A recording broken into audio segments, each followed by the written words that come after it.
Okay, there we are, live from the studios. So, welcome everybody to the final instalment of our online tasting week for 2021.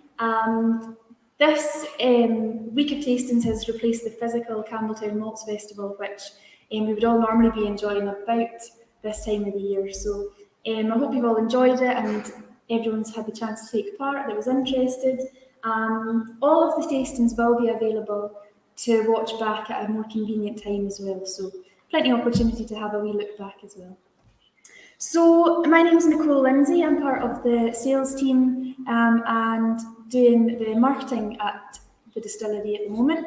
And this is Findlay Ross, who's the director of production. So we're perfectly placed to really sort of take a bit of a more detailed look at the production here at the distillery and to delve into a series that is planned for the future. So tonight we're going to be tasting 6 whiskies, and the first one is kind of like a control dram, one that you're going to be quite familiar with tasting as it's been matured fully in Oloroso. It's a fresh sherry Oloroso cask. So that one is one that you're going to be more familiar with and is used quite often at the distillery. And then after that, we're going to try more experimental sherry casks, starting with lighter styles and getting sort of more full-bodied towards the end. So we'll talk a bit more about those as we go through. So these are in progress cask samples. So first of all, we're going to dive in and have a wee taste of the Oloroso whiskey to begin with. So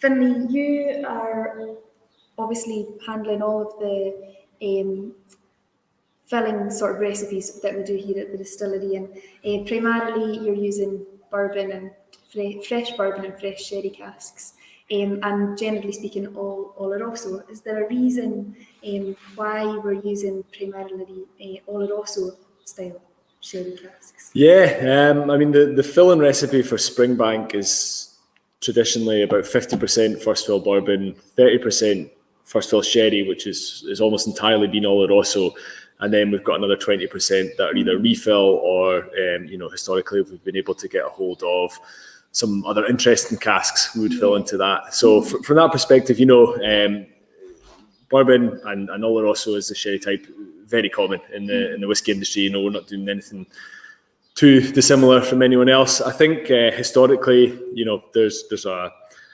reason why Oloroso has been used, and it just provides that amazing balance. When people think about sherry cask traditionally, think about that really deep, rich colour, but also a lot of those like kind of nutty, kind of spicy, Christmas cake sort of flavours, and that's really typical of Oloroso. And so I think historically there's a lot of evidence to show that whiskey maturing in Oloroso casks give you fantastic results, and that's something that we found over the years as well. When we've to look at, say, the 15-year-old, which is pretty much 100% Oloroso matured, it's a big step change from the 10-year-old. It's got those nice big, rich, kind of fruity characteristics, and some of the sort of nice coastal characteristics as well that come through in Springbank maturations.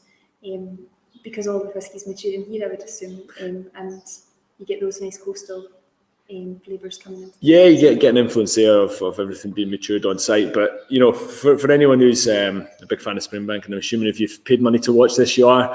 The 15-year-old's been part of the core range for a long time, and it's almost 100%. Well, most of the time it's 100% Oloroso matured. And very occasionally there'll be a little bit of bourbon or something in there, depending on the year. But the predominant flavour in Springbank 15-year-old is that Oloroso matured sherry, and so that's something that we know what we're going to get when we fill a cask of Oloroso sherry with Springbank new make. We're pretty confident we're going to get something of that standard, and so that's been a staple really of the filling recipe for years.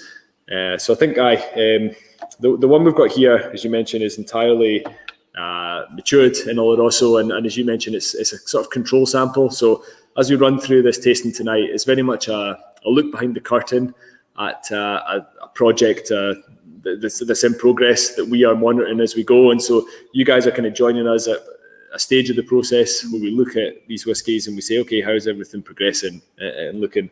So this one here isn't really part of that project, but it's been included in tonight's tasting just to give a bit of a scene set. So assuming most people are familiar with it, but if you're not familiar with what Springbank matured in Oloroso looks and tastes like, this is a really good example of that. And very much like, as you said, our 15-year-old in the core range. Yeah. So this sample that we have, first of all, the Oloroso is 9 years old. It's 58.3% at cask strength. And yeah, really nice and rich and fruity. You've got all those lovely nutty characteristics as well, dates. And again, that sort of slightly salty, sort of caramel note too.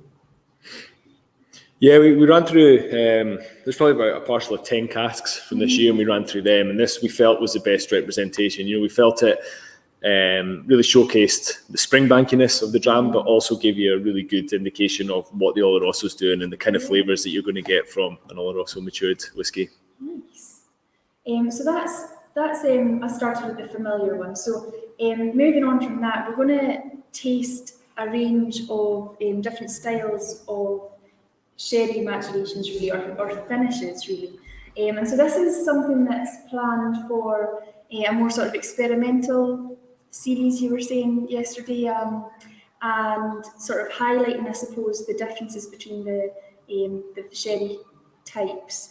And can you tell us a bit more about, when did this start? When did you plan this, first of all? Whose idea was it? It kind of born out of a conversation between myself and Ranald Watson on the sales side. So we look at cask planning every year, and we knew that we were going to be increasing production as well and having, you know, a lot more spirit to work with than we have had historically. And so at the same sort of time, I was piecing together plans to go and visit a lot of our suppliers, you know, really establish and build on relationships that we've got with people that we've worked with for years, but that maybe we hadn't visited for a while, or that I certainly hadn't had the chance to go and see. And so, you know, when you're drawing up your list of places you want to go and visit, Jerez, south of Spain, in kind of October time was definitely top of my list. So I put together a plan to go and visit our sherry cask supplier, as well as a wee trip to Portugal to visit our port cask supplier as well. And in the lead up to this, Ranald was talking to me about, you know, how good it would be if we could get some of these different sherry types. You know, some of these sherry types have been used by Springbank before, but looking at the filling records, it's not really been on a consistent basis, or, you know, it's maybe been a one-off and left, and we haven't really had a reference point for what Springbank looks like in these casks. And so he said, you know, it'd be great if we could get some of these different sherry type casks as well as for our friends at Cadenheads, you know, who have really benefited from being able to get them. So I went over to Spain, spent a great kind of full day pretty much with Miguel Martin, who is our cask supplier, and chatted to him about getting access to some of these casks, because historically, you know, we've only really ever ordered Oloroso from him. And he was more than happy to facilitate this. You know, he did have a lot of expertise to give us in terms of what we could expect from the different sherries, and how the lighter ones are going to mature much more slowly compared to what we're used to with Oloroso. But it was something that we wanted to try and wanted to look at, and so it sort of started as a purely, you know, experimental exercise. But now, once we realised we could get access to the number of casks we needed to make it something that we could actually show to the public on a wider scale, that's what we've planned. So we're planning to release a lot of these year after year, starting in financial year 22-23. So you've got, obviously, sherry comes in a variety of different styles, from very dry right through to nice and sweet. And so I would imagine as well that one of the things that are going to be one of the challenges of doing that and getting the right sort of finish would be planning how long the different styles are going to be, how long you're going to finish each of these different casks for. So you've got a sort of matrix or a schedule, I think, of how you work that out, which Nathan can show us just now to explain a bit more in detail and illustrate exactly how it's working. So when were these casks filled? Was that back in, or when did you decide to fill? Are they all in finishing? They will. Well, they are. But when did you do that physically?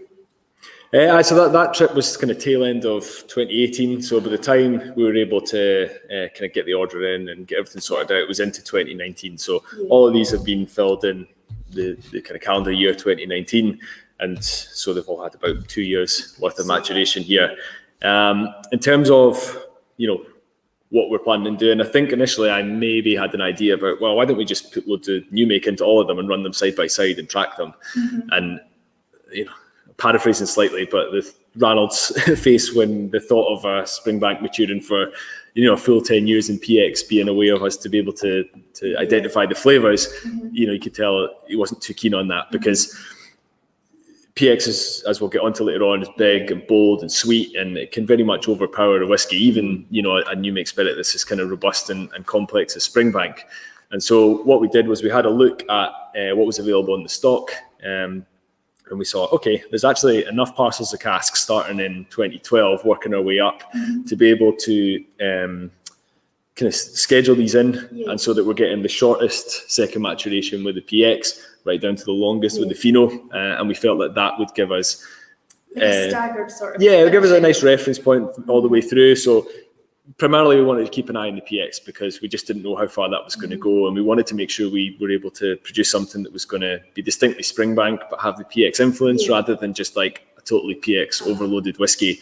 And so staggering it back gave us the opportunity to do that. And that also gives us the opportunity probably more as well to sort of have an annual release, because they're going to be sort of ready, staggered a year apart. So you can maybe, I think that flashed up there, you can have a look at the diagram and see. So the Manzanilla is obviously the lightest sherry style, and so it's going to have the longest finish. So if we sort of aim, they're all going to be around 10 years old at the time when they're released. The Manzanilla has been matured in bourbon casks for 3 years and now planned for 7 years in the Manzanilla casks. So Manzanilla is quite a nice light like Fino sherry style, but a little bit lighter even. Yeah, very similar. So the Manzanilla is just sort of matured in a different climate. It's down at, my Spanish is terrible here, but we'll go for it. We'll go for it. San Lacard Barrameda. Apologies to any Spanish natives there for that terrible pronunciation. But the environment down there is about 78% humidity. So when we're talking about Fino and Manzanilla, the kind of distinctive thing about them is the fact that they form this floor over the top of them, and that floor is left by the sherry maker. And what that does is creates a barrier to oxygen, and so you get sherries that have got very low oxidation within them, and so they preserve a lot of that freshness and crispness and greenness, and even crisper, drier sherries. Even like almost into the kind of the acidity part of it. And we can see them here actually. This is an example of the Manzanilla right there, and we've got them all the way through. So that's the thing. You can see they're getting, as well as being lighter and more crisp and fresh in flavour, you can see that in the colour as well. Yeah, and then with Manzanilla and Fino, they're very similar in style. It's just that the Manzanilla will have a kind of thicker layer of flock that will last all year round rather than ebb and flow so much with the season just due to the humidity. And so what you get is the lowest oxidised sherry. It's going to be the absolute freshest. And as a result of that, it's also the one that has to be drunk the freshest, because as soon as you expose it and it starts to oxidise. Yeah, and you don't get that style. So one of the things that I think a lot of people are interested in as well is how the sherry casks that we have and where they've come from. There's this real confusion, I think, a lot of the time in the whisky industry, or between whether the casks are ex-sherry casks, as in that the sherry casks have been emptied, the sherry's been bottled, you would assume, and those casks can then be used for the whisky industry. That's not the case really, as we know, but it's a common misconception. The casks that we use here are seasoned, really specifically for the whisky industry. And one of the reasons that you wouldn't use bodega casks is because one of the most unique things, or the unique thing about sherry production, is that they have an aging or a maturation process which takes place in the Solera system. So if you could tell us a wee bit about that, and then we can move on from there. Well, without being an expert in sherry, the the sherry producers are looking for really low wood influence on the sherry. They're looking to preserve the kind of delicate nature of the spirit, and the Solera system, as you say, is the thing that they're using to try and develop the individual characteristics of these sherries. And so what tends to happen is, these casks that they use can be up to 200 years old sometimes, and they want low tannin influence and low cask activity, and so everything's set up for that. And that's pretty much the exact opposite of what you want in whiskey. So we're looking for something that's going to give us, an influence of the previous spirit that the cask has held, but we also want that cask influence. We want the whiskey to be able to mature. We want it to be able to take the extractives from the cask. We want it to be able to interact with the wood. We want to be able to create all these amazing diverse flavours that you find in Scotch whiskey. And you're not going to get that from a dead cask. Like if you have a fourth or fifth fill cask in the warehouse, even if you're aging it for 20, 25 years, it's still going to be light in colour and have a little bit of an immature nose about it. It won't be as well rounded as something that's maybe, say, even in a refill cask.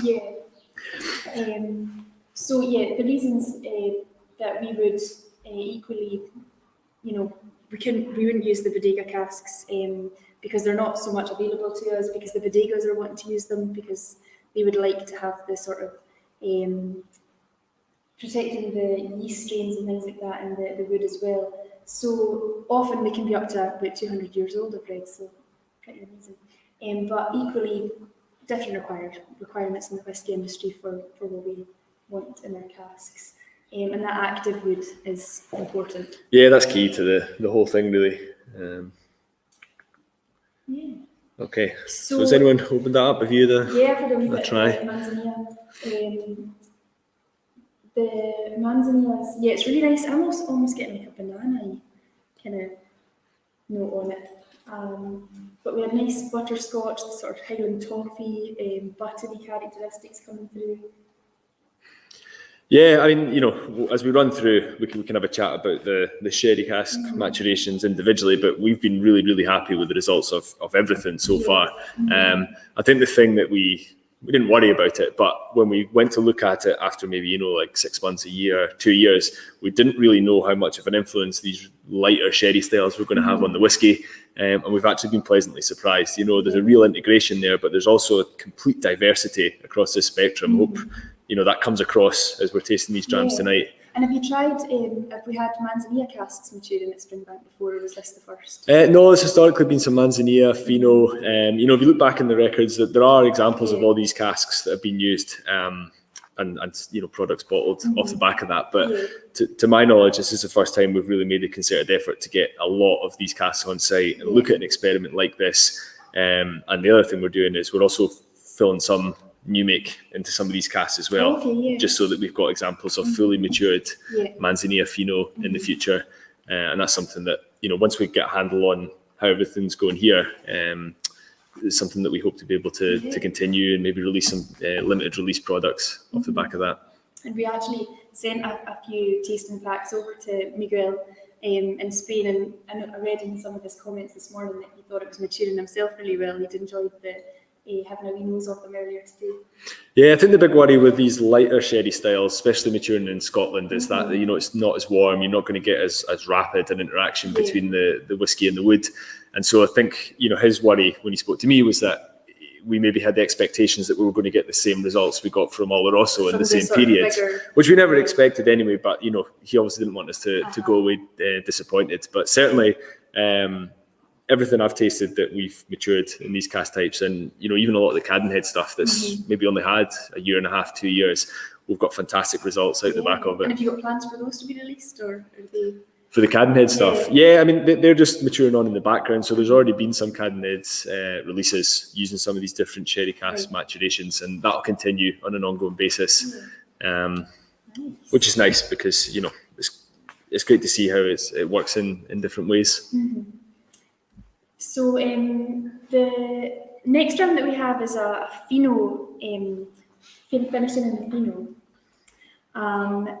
This is obviously still, again, quite similar to the Manzanilla, maybe not quite as light, but again, maturing under that floor entirely?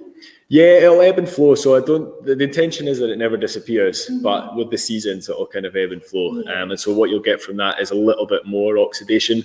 So you should find that the Fino is a little bit darker, a bit more colour development due to the oxidation, but you'll also get more of those kind of oxidative flavours coming through. Not much. There shouldn't be a huge difference overall. You should be able to tell that these two sherries are, on the same kind of spectrum with the same sort of profile.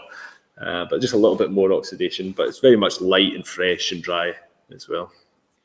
And one of the reasons as well that seasoned casks came about was obviously back in the days, I believe that sherry was not necessarily having to be bottled in Spain, so they would use casks to transport lots of goods, sherry included.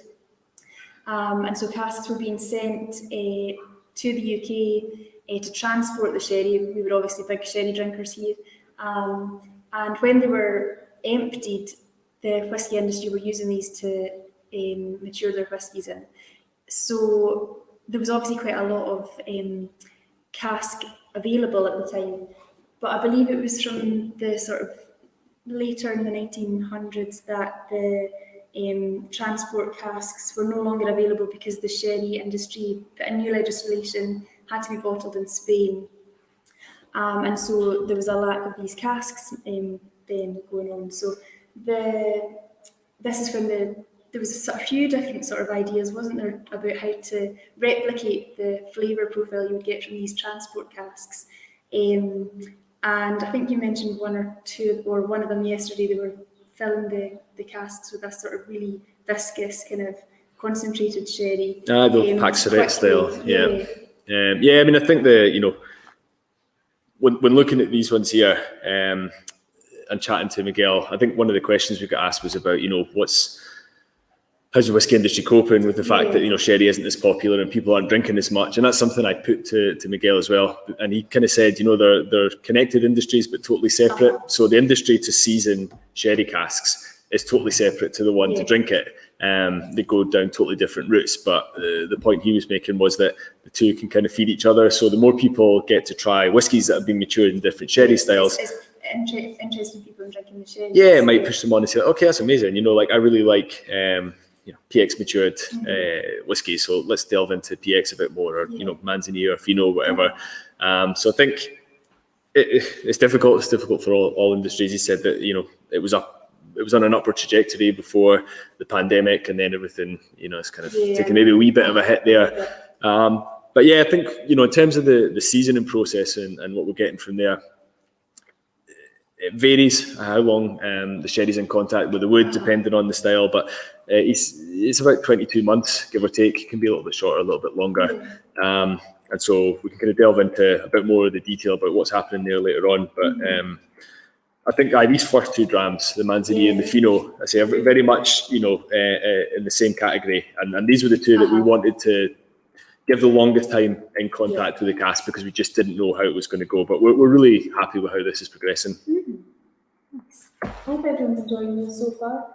I don't know if anyone's got input onto which one's their favourite. Super salty, some people are saying. Glennis. The Manzanilla is good but young. Fino is more indulgent.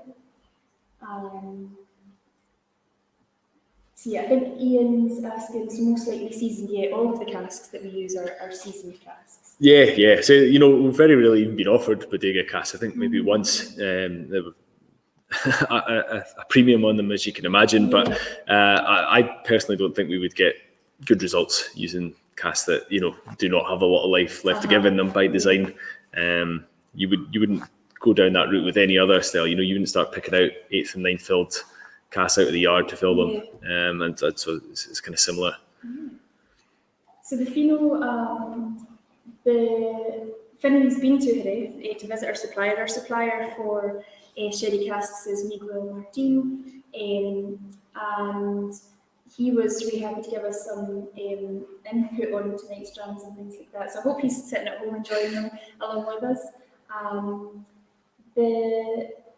Sherry Cask Supplier, we've been working with Miguel for many years, even before you joined the distillery, that's right, isn't it? Yeah, a long time before. Gavin McLaughlin, our production manager, he went over to Jerez as well and spent some time with Miguel and kind of saw how that all worked. So, a long-standing relationship, and I'm sure, a lot of folk within the industry will be familiar with Miguel. He works with a lot of distilleries in Scotland.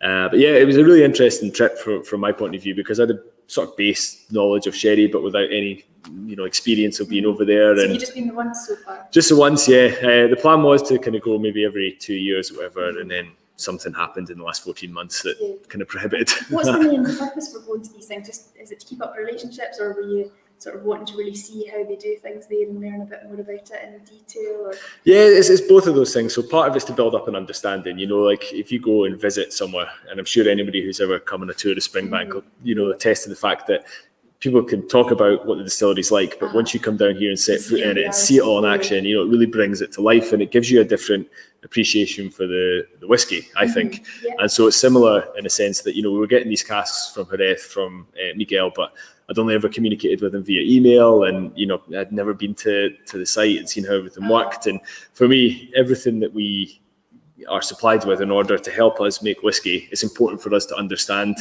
how they work, what these businesses like, how do they operate, what are the kinds of things that go on there. And he couldn't have been nicer or more helpful. Full day, showed me everything. We went around about 2 or 3 bodegas and showed me stuff that was kind of linked to his company that maybe wasn't even anything to do with sherry, but it was all very interesting to kind of set the scene of like, okay, this is what this company is. And it was even just great to see, the cask being made and seeing them getting filled for seasoning and emptied and all the kind of side industries that go alongside that. Yeah. And has Miguel been here? Does he come to Scotland? Or? Yeah, he said to me he'd been a few times. Not specifically to Springbank, I don't think. I could be wrong on that front, but he's an incredibly busy man from what I can make out. So I imagine getting away to places on jollies isn't top of his list. And how often would you say, because this is something that you'd quite like to do, is keep up sort of fairly regular visits with suppliers and things like that. So how often do you think you'd schedule that in? I'd go every month if it was permitted. If I could get over to Spain and Portugal and the cold, wet Scottish winters, I would be well up for that. But although, did it not rain when you went to? I brought the weather with me, so I was sitting there thinking, fantastic, a trip to the south of Spain in October. I'm not going to tan, obviously, but I might come back, feeling a bit fresher. And it was some of the wettest, worst weather I'd ever seen over in Spain. It just timed it totally unfortunate. I mean, it didn't dampen the experience of doing all these things, but I certainly wasn't sunbathing. No. So, how long would we're using sherry casks that are seasoned especially for us, and the sort of length of time that the casks will be seasoned for, does that vary depending on the what you're looking for, really? Can you stipulate these things, or is it kind of leave it to Miguel, he knows exactly what to do, and how does that sort of work? How long would they be seasoned for typically? Yeah, I think it's around 2 years. So if anyone's ever, hopefully we'll be opening up again soon and folk can come visit, but if you ever see the sherry casks out in the yard, they've got a barcode on them, which is a sherry certificate with a QR code. And this is a new thing, isn't it? Reasonably new, yeah. We've maybe only seen it coming over in the last couple of years, but if you take a QR scanner, or even using your phone, just click on it and it'll tell you about it, how long it's been seasoned for, where it's come from, the size of the cask, all that kind of stuff. So approximately 2 years. It'll vary ever so slightly from there, but the big thing with the seasoning is that the casks, so if we look at the Oloroso and the PX, made from Spanish oak, so an incredibly high tannin content from there. So they spend a lot of time, seasoning the staves even before they produce the cask to get the tannin out. And then when they add the sherry for seasoning, they want the sherry to, interact with the wood and get into the staves and give us a flavour, but they also want it to pull out a lot of these sort of less desirable tannins out of the wood. So those kind of harsh tannins that we don't particularly want in our whiskey, that seasoning process will help to take them out. If it goes too much longer than that, the sherry will start to extract those softer tannins, the ones that we actually do want within the whiskey. And so it seems that about 2 years is the optimum to get the balance there. And so when those casks are then emptied out and shipped over to us, we've then got something that's been seasoned with sherry. So we've got sherry in the staves, and we're going to get the sherry hit that you can see here. But that background maturation from the cask, which is really the thing that's going to sustain it long term, is going to be optimized to make sure that we're not getting those harsh, astringent, woody, resinous flavours. I remember you talking about being there and asking them what you were seeing on the ground, and it was almost like a tar coming out of the. Yeah, so the Spanish oak, grown in the north of the country, and they cut it and ship it down, and it doesn't grow particularly tall or particularly straight, and I don't think it's managed in the same way that some of the commercial oak forests are in North America, for example. And so what you get is quite a low yield for a hectare of growth or an area of growth. And even then, when they come down and they're cut for staves, you'll get a lot of them where the grain kind of runs through the stave, so you can't use them, because if you try to make that into a cask, you're just going to get liquid running right through the grain and out. So they have to reject 30% of the wood that they get down and harvest and turn into staves straight away. So there's a huge expense in the operation.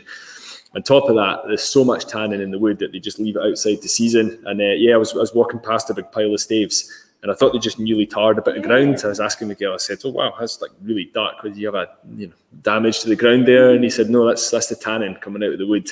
It's this like really kind of like sappy, tarry consistency." So warming in the sun, that's part of it to get all of that out? Yeah, and as I said, there was a lot of rain when I was down. I don't think they're any strangers to heavy showers at certain times of year, and that all helps with the seasoning process as well. So we've got a few folk enjoying those, writing in their tasting notes. Carol's saying this is the first time he's had the chance to try 6 different sherry finishes or maturations in a single sitting, so he's enjoying that. Good. So yeah, it is quite interesting to try. Yeah, it's nice for us as well, because as I say, this is a bit of a look behind the curtain. This is the first tasting this week where we're not presenting finished products or bottled products or something that's just about to be released. It's in progress. Yeah, it's all in progress. And so what we felt would be a nice thing to do would be for us, we're tracking these ourselves, but to share it with the guys who are passionate about Springbank and passionate about different styles of whiskey, and get a bit of feedback and let them experience what we're doing just now. And we're going to be monitoring this constantly. That was one of the things I was going to ask you. Like you've obviously got to keep an eye on, or keep your taste buds on them. So do you have a kind of routine or a way of sort of sampling them and tasting them? Is that yourself that does that entirely, or how do you work that? Yes, it's a bit more of a sort of panel basis, an unofficial panel. So what we tend to do is whenever we're reviewing, casks that are in progress, we'll try and involve at least 3 people, because the deviation of people's tastes and their preferences, you could end up with 2 folk tasting all your whiskies that have got very similar palates. Yeah. So I think we've talked before about the fact that myself and Ranald have got similar preferences to whiskey, and so there's a danger that we end up just like releasing whiskies that we like. Rather than someone going like, well, actually, this one here that you guys aren't so sure about is actually really, really nice, and it provides a counterpoint or whatever. So we'll try and involve myself and Ranald usually, and then maybe a couple of other folk as well. So David Allen has been heavily involved in this project as well. And we tried these at 6 months just to see how they were going, and we're really happy even then. We didn't expect to see much from these lighter sherry styles, but we did. It wasn't the extent that we've got now, but you could just taste that there was a subtle influence on there. The one we were really worried about, I think I mentioned, was a PX. Like, we didn't want to kill a Springbank with PX. And it's probably one of the reasons why we haven't got a lot of PX casks in to fill. But we're going to see when we get there. But we still feel that that's got a good balance between it, and it's got a bit more time to go. We might take it out of PX and put it into bourbon when we think it's getting a little bit towards the end of that spectrum. But just now we're quite happy. Colour even now. So we have, what else can I say tonight? We have people asking if these are all fresh casks. So yeah, they were all fresh for these finishes. And Dom's wondering why Findlay's not drinking tonight. He's quite disappointed, I think.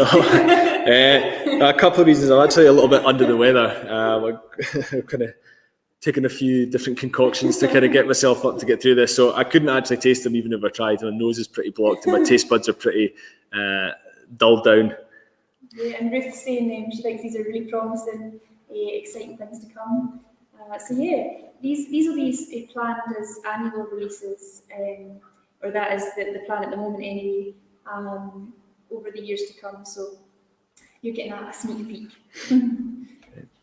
So one of the things actually that Miguel had mentioned earlier, which is quite interesting, is that since he's obviously been involved in this industry for quite a while, and since 1986 he's been involved in many projects, still developing the sort of maturation process and how it services the whisky industry. So continuously learning new things, which is really interesting. It's not it's always evolving, I suppose. Yes, it's a lot like not whiskey, something- this is what we see as well. Like, you never know everything. You're always learning all the time. And so even when you feel you've got a good handle on something, there's always more to know about a subject. And there's other times where, stuff will just come out of left field and you're like, whoa, how have we ended up here? Like, how have we got this kind of flavour profile from this maturation? Let's have a look at it and see.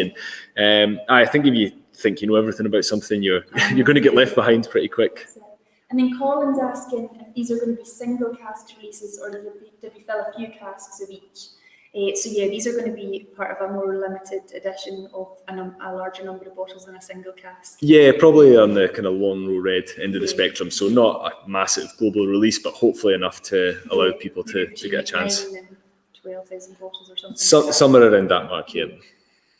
So a limited release, but not single casks. So dram number 4 is Amontillado.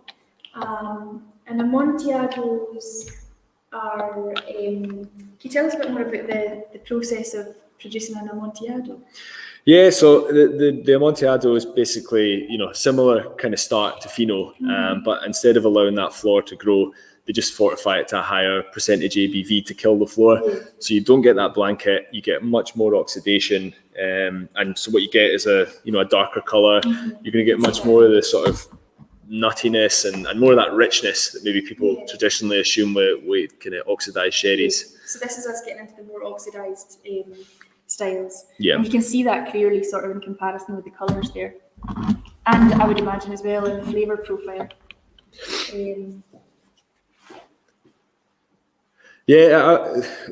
not just with this, but nutty rich and nutty. And, talking back to the kind of Cadenhead side of it, we've had a lot of Cadenhead's casks matured in the Amontillado, and it really straddles the kind of spectrum between the sort of Oloroso end and the Fino end. And so what you get is a little bit of variation. So some whiskies we've found work incredibly well with the Amontillado, and some of them are like, that's maybe going to need a little bit more time, or it's not quite integrated the way we want. It's very distinctive, and it's totally different from the kind of Manzanilla end, and it's totally different from the Oloroso end. It's it's an interesting flavour profile to work with. And we did have a question in before, because we did ask people to send in questions prior to the live tasting, and we selected quite a few of those and are addressing them as we move through.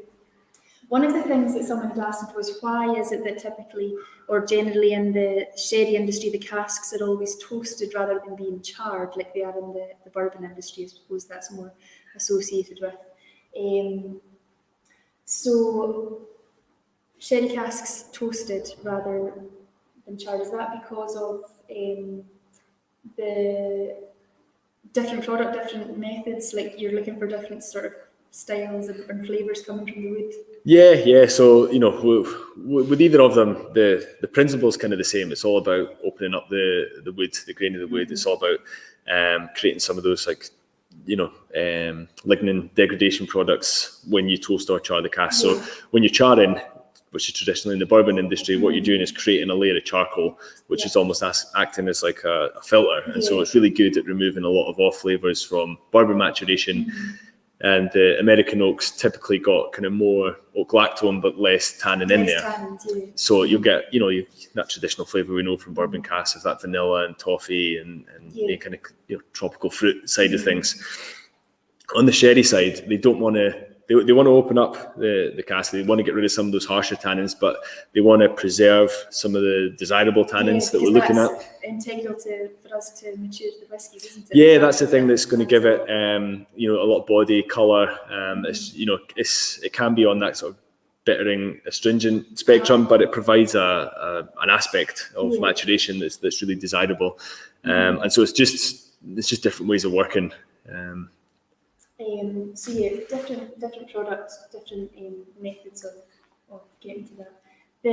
Another thing was how much the casks cost, and that's something that's maybe you've noticed a bit of a difference of in the last few years as well. Yeah, I mean, it's difficult to pin down precisely why. I mean, we started off when I started 5.5 years ago. I think we're about the kind of £450 mark for a sherry hogshead, and today it's maybe up near 620 per cask. And so a lot of the driver behind that has just been the increase in price of Spanish oak. It's, as I say, as the demand has gone up, there's not an infinite supply of Spanish oak there. If the guys are having to reject 30% of it off the bat, it becomes a very expensive raw material. But we've also had something called Brexit. Can't really remember what happened out the back of that, but that seemed to increase the price of a lot of stuff. Do you know how much, by? Is it? It's all just contributory. So everything gets more expensive every year, and so it's just crept up from there. So there's certainly been a lot more cost involved in getting sherry casks over and maturing them, and it's a little bit more complex now even to get the casks over to the country. So we're unsurprisingly, and anyone who's been here knows that we're quite a small scale producer in the grand scheme of things, and so the number of casks that we need is reasonably small in terms of the wider whiskey industry. And so we were one of the few customers with Miguel that they would actually just transport the casks via their own lorries up. And so there's a guy. That's quite a funny story, isn't it? He's a guy. So it's the same guy who's come for years and years. And if anyone gets a chance to speak to Gavin about it, he's been here a lot longer than me. And he says, same guy coming for years. He used to come with somebody with him, and now he comes by himself. Doesn't speak any English. Unsurprisingly, not many folk in Campbelltown fluent in Spanish, and so the unloading of casks when they arrive at the distillery is very much based on historical precedent and hand gestures, and a rough understanding about what we're doing with things. And so some of the guys have, when the guy who's bringing the casks over comes, quite often the guys who are unloading it will say to him, "Hola," hello. And a worker in the distillery who'll remain nameless thought that this was this guy's name, and so we thought that this guy who's delivering the casks was called Ola rather than they were just being polite and saying hello. Findlay Ola's here for you. Yeah, that's pretty much it. Aye. So I'm really enjoying that one. It's lovely.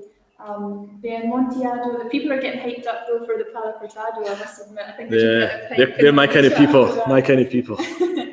But the Amontillado, really nice and creamy and buttery, slightly sort of gingerbread spice that we got when we tasted it earlier. In fact, I think one of your tasting notes was brandy basket, brandy snaps. Yeah, brandy snaps or brandy baskets, that kind of thing that. Well, I only tend to eat them at Christmas, but I think one of the things we were quite pleasantly surprised about was that there is a bit of sweetness coming through in all of them.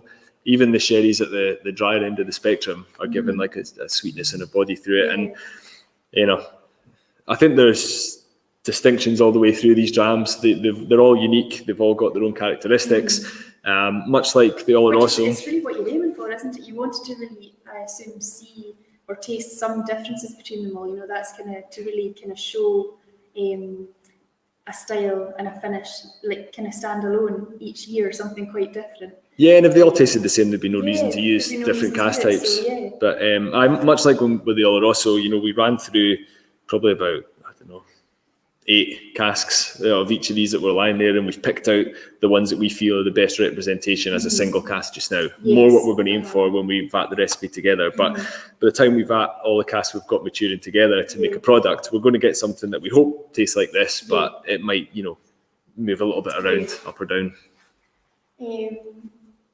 So the Palo Cortado, which I think everyone is either already cracking into or they're definitely having a good smell. People say that it's really, really good due to bottle that Amontillado right now. So it's a good sign of things to come. Something to look forward to.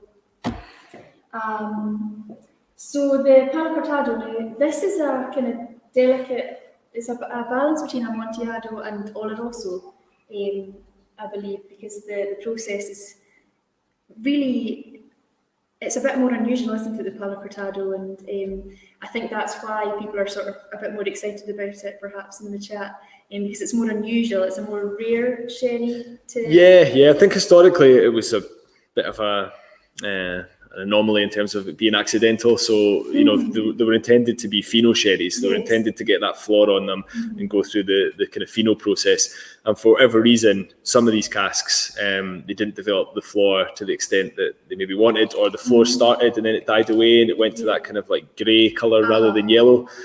And so what can happen there is other microbials can start to take hold. And I think one of the things that the guys over in Jerez worried about was acetobacter coming in and really turning it into vinegar almost. And so when these casks were identified, the Finos that had lost their floor, they would fortify them to a higher ABV in order to ensure that didn't happen.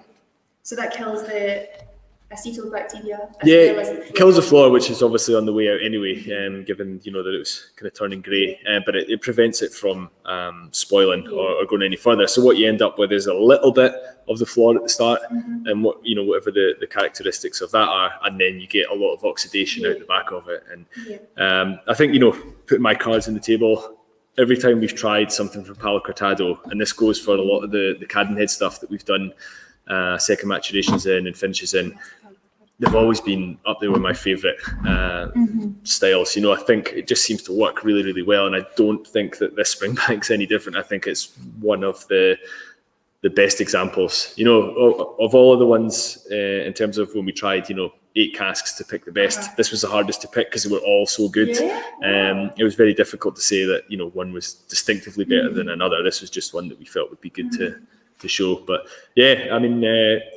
there's been a bit of use of Palo Cortado. I think Aaron did a Palo Cortado at one point as well, which was really, really good as well. So we just hope that we Springbank have as well in the past. In the past, I believe, Have you tried those? Have you had the chance to try No, there was some. We cleared out an old store at one point, and there was some that had like a Amontillado finish and all that sort of thing. And we tried some of them, and they were really good as well. But I don't think I tried any Palo Cortado matured Springbank. So I mean, it's going to be quite an exciting release then for people who are accustomed to drinking Springbank, something quite unusual. I am pretty excited about it. So hopefully the folk who are drinking it are as well. So obviously, when these casks are filled to be seasoned specifically for the whisky industry, do they fill more casks once those are seasoned and ready and sent over to us? Do they reuse that sherry for seasoning more casks? No, because the sherry that's going into season is the quality stuff through the Solera. So it's the stuff that may end up in a bottle in another life. So it comes in, it's quality stuff, but it's kind of sacrificial in a way. It gives a lot so that we can have these casks. And so by the time it's been through the seasoning process, it's really had a lot of tannin extraction. It's quite woody. It can be very bitter. I think some of the ones that we tried there are a little bit of the sherry that's kind of left over in the cask, and we've tried them, and they aren't representative of what you would get if you went to a bar in Jerez and said I want some Manzanilla or I want Palo Cortado. But what they have done is allow these casks to kind of impart the characteristics of those sherries.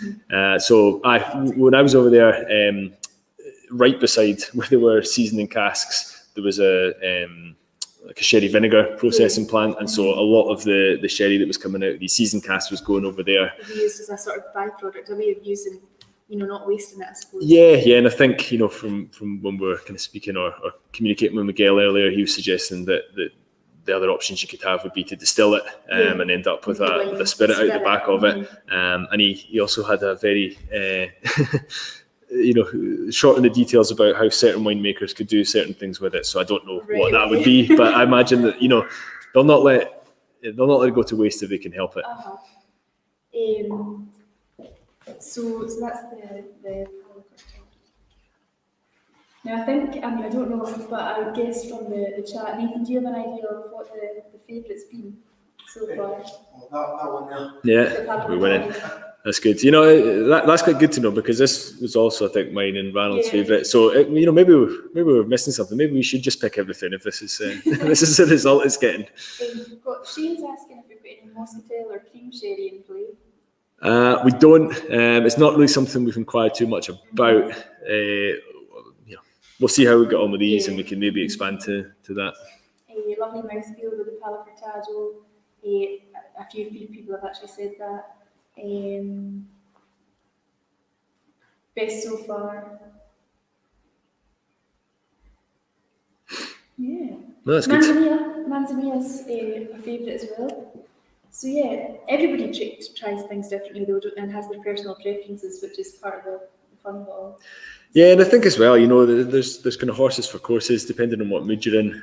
There's different things. So one of the things when I was over in Jerez, right at the end of the day, Miguel took me to this restaurant, and he obviously knew the guys really well, and we sat down and we tried some amazing local food.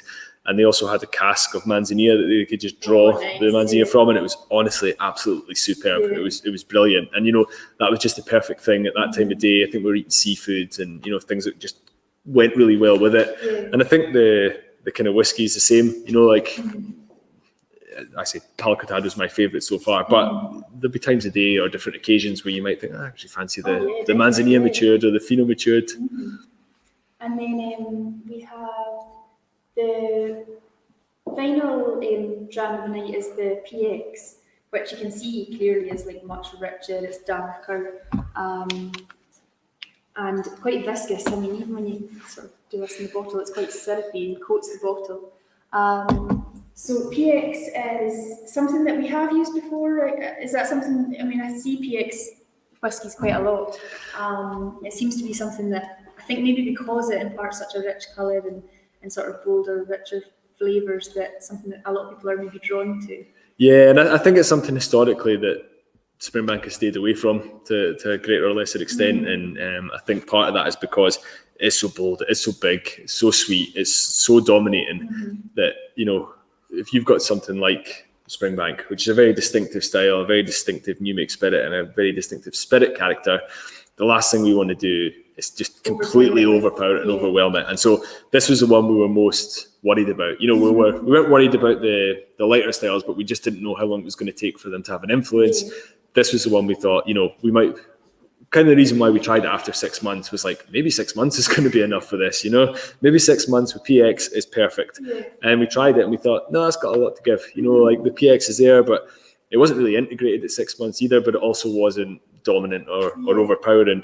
And so, yeah, this is one we're keeping an eye on. It's the one we're going to release first. It's the one we put the oldest Springbanks in this series into.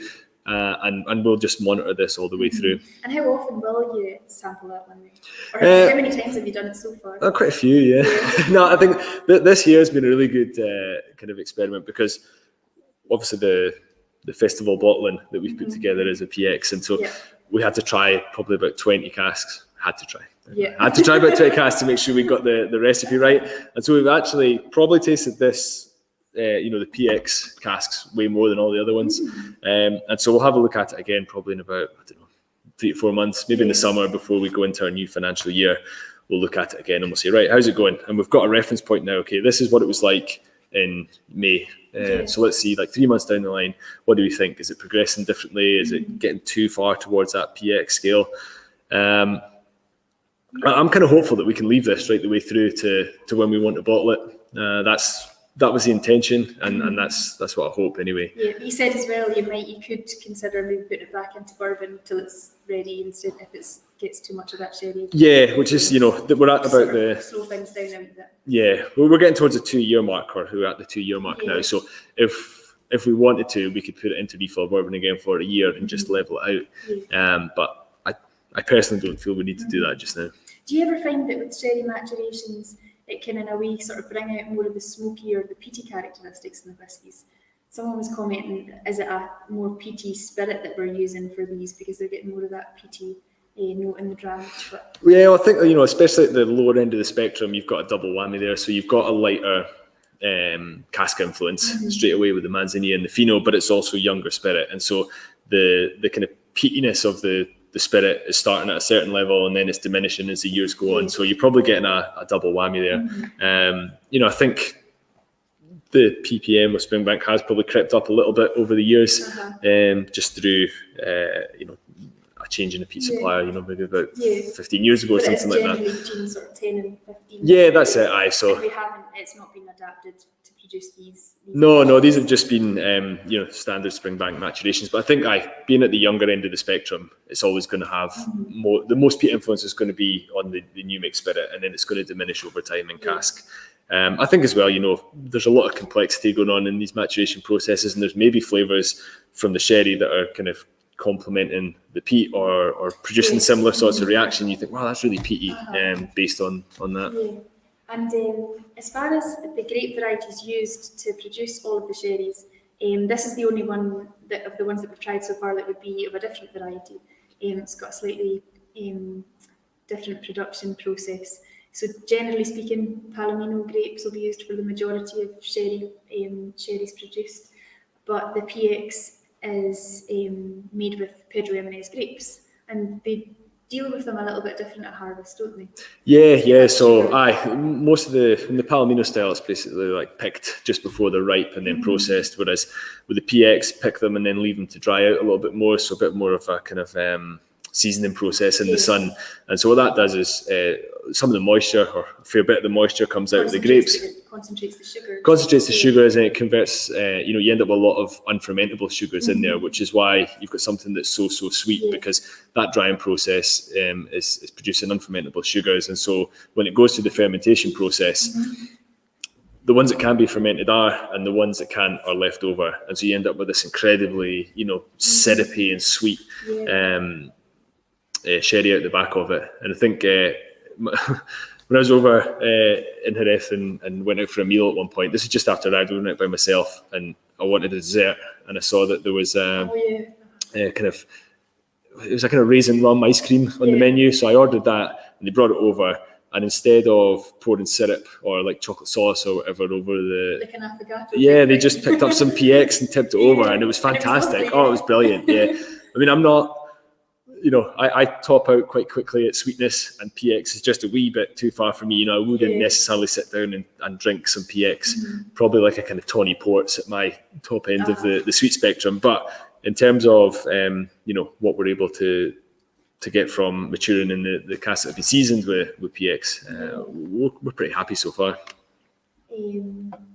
So one of I think, finishing the night with one question that I think pops up time and time again, and we did discuss it a little bit yesterday, was the sulphur notes that you tend to get in sherry maturations, which is perhaps something that's more of a historical thing and shouldn't so much be in these whiskies that we've tried tonight. Yeah, it shouldn't be in these at all, so hopefully nobody's picked up any sulphur notes. I've not seen any sulphur comments. No, it shouldn't be there. This is something that comes up quite a lot when we talk about sherry and sherry casks, and I think historically, you know, the use of sulphur to essentially like sterilise the inside the cask and avoid, you know, Acetobacter taking hold in there and souring the casks. That's, you know, long and storied, and wineries, the wine industry and the sherry industry as part of that has done that.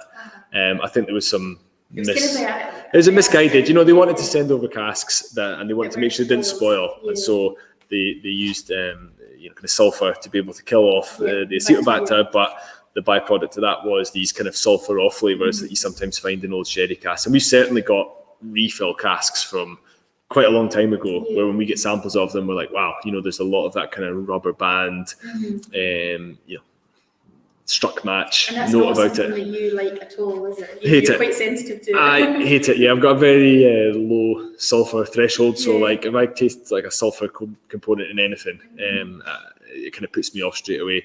And so for years, especially when I was like first getting into drinking whiskey, I didn't really think I liked sherry matured whiskies, because some of them I tasted had that note about it. But the industry's totally changed now. You know, there's a much better understanding about how it all works, and so none of the casks that we get sent over seasoned have had any form of sulphur anywhere near them, and that's why we've got these lovely, bold, vibrant, you know, sweet, fresh sherries. Nice. So it's something probably I would think that we don't do anymore when seasoning for the whisky industry at all. Yeah, no, when we ask for casks, they're pretty much emptied, chucked onto a lorry, and they get over here as quick as they can, and that's how they avoid. And do they leave any sherry in the casks for the transport? Yeah, a little bit. So obviously, like if they're travelling from the south of Spain up and inside a big lorry, they leave a little bit in there just to make sure that the casks don't dry out and you don't get any cracked staves, or even souring. It helps to kind of prevent that. But it's really a very small amount that's left in there, and most of it's kind of integrated with the staves by the time it comes here. So I think we've just about finished for the night. If you've got any more questions, fire them in, and we'll try and answer them before we wrap things up. If you've had any favourite nights, tell us as well. We'd be happy to pass that on to everybody on the rest of the team. But I mean, primarily, I think we're hoping to get back to normal. It's really not quite the same, although I've never actually experienced a festival in Campbelltown here yet. Unfortunately, I'm really looking forward to it. So hopefully we'll be back to normal in 2022. Here's hoping. If not 2023, you never know. And we'll be conducting the tastings live in the distillery, just like we are just now. So it's taken quite a lot of planning actually to get us actually into the distillery. And this week so far, I think we've been in the warehouse, we've been in the malt barns, the still house, and it's gone relatively smoothly, considering the sort of poor Wi-Fi signal and everything that we get in here. So that's all thanks to Nathan here and Grant as well, actually, that have managed to get us all hooked up and live. Thanks so much, Nathan. Location. Cheers. Yeah. So we have, let's see, questions. Thanks very much for joining us. Everyone say thank you. No, great. I mean, I hope everyone enjoyed it. I hope that you can appreciate that it's a work in progress. But given the feedback there, I think you guys seem as happy with how things are going as we are, and hopefully you're looking forward to an annual release of this stuff. Yeah. We will monitor it all the way through. So if we feel like any of them are getting a bit too sherried, or they're losing that balance, we will interject. We don't need much of an excuse to pull a sampling class together and sit and drink them all. Loads of round of applause for Nathan, actually. So, Nathan's been a well-earned break. He's off next week. So the unsung hero. He can have a good relaxing week, I hope. But yeah, so sign of things to come. Glad you all enjoyed them, and we look forward to welcoming you back here in the not-so-distant future. So thank you very much. Cheers. Cheers.